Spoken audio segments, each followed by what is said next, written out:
Pour une fusion de communautés l'an dernier, je pense que le budget est très bien. On aurait pu s'attendre à des difficultés.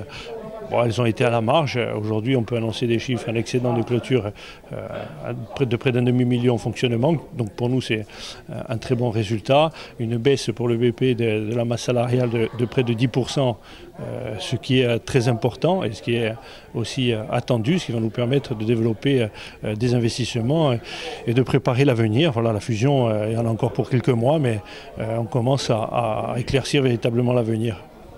Alors des comptes administratifs qui n'ont pas été votés par contre, pourquoi? Alors, le compte administratif du budget général a été voté. Les autres, la communauté jusqu'au 30 juin, ce sont des budgets annexes. Il n'y a pas spécialement d'importance. Donc on aura jusqu'au 30 juin pour les regarder. Mais c'est vraiment là aussi quelque chose qui est à la marge. Le CA du budget général a été voté très largement. Un vote du budget qui était émaillé de situations houleuses entre Hyacinthe Maté et vous-même. Un petit mot là-dessus? Oh, ça n'a pas été... c'est pas violent, hein. C'est le débat démocratique. Après, c'est vrai que des élus qui ne viennent jamais venir juste pour faire... le show, c'est peut-être un peu trop exagéré, mais juste pour le BP, je trouve que c'est un peu dommage. Nous, on aime que les gens participent au débat. Aujourd'hui, il y a 20 communes sur 22 qui votent le budget, les élus des communautaires de 20 communes sur 22. Donc voilà, la messe est dite et l'affaire est pliée.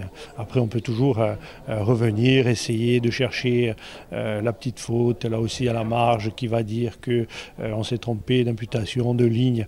Bon, la réalité, c'est que le budget est à l'équilibre largement, il est sincère et que l'on va avancer véritablement avec des comptes qui sont aujourd'hui bons. Et on annonce en plus sur les services des choix importants, notamment le choix de la baisse de la prise du prix de l'eau à partir de 2019 sur l'ancien bassin de Vidi-le-Rousse. Donc on est dans le concret, on n'est pas dans l'annonce, il n'y a pas d'augmentation d'impôts, il y a une baisse.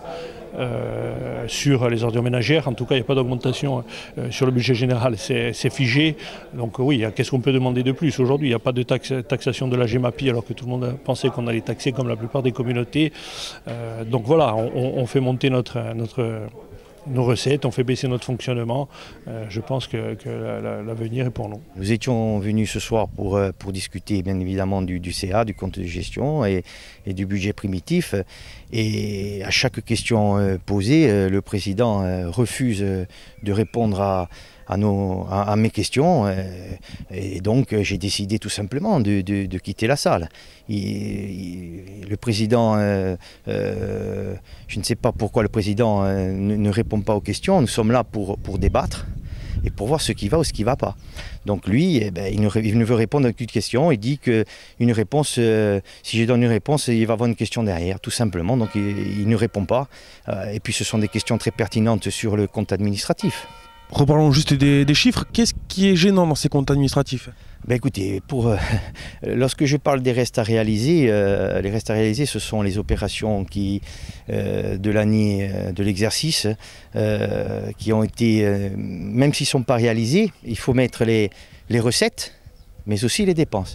Donc dans le compte administratif, si vous voulez, il ne reporte que les recettes et pas les dépenses. Donc automatiquement, il sort avec 3 millions d'euros d'excédent. Mais c'est faux. Ce n'est pas la réalité. La réalité, c'est que s'il avait mis au compte administratif, en reste à réaliser, les dépenses, il serait peut-être à 1 million d'euros. Voilà, tout simplement. C'était cette question que je posais au président et qu'il a refusé de répondre.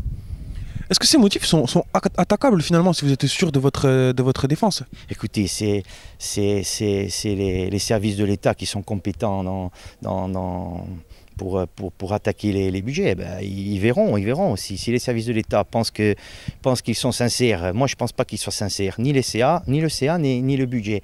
Bon, j'ai pas débattu sur le budget puisque j'ai quitté la salle, mais tout simplement, c'est la compétence de l'État et l'État fera ce qu'il a à faire.